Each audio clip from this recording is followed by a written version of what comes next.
चला तर आज आपण मस्त की उपवासाची बटाट्याची साबुदाणा पापड म्हणू. त्यासाठी बघा पापड म्हणा, खारोड्या म्हणा, आमच्याकडे साबुदाण्याच्या खारोड्याच म्हणतात त्याला.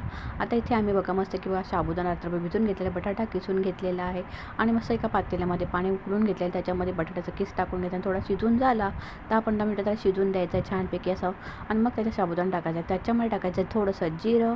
आता उपवासाला तुम्हाला जिरं आवडत असलं टाकू शकता, नसेल तर नका टाकू.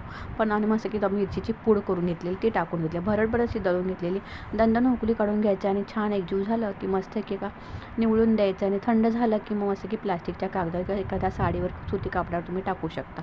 आता ते सगळं शिजून झालेलं आणि छानपैकी मिक्स करून घेतलेलं आहे.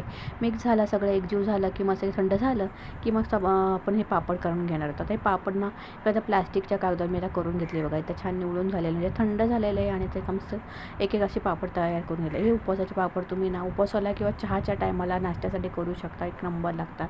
साध्या सिंपल रेसिपी असतात. आवडल्या असेल तर नक्कीच लाईक शेअर सबस्क्राईब करा माझ्या चॅनलला.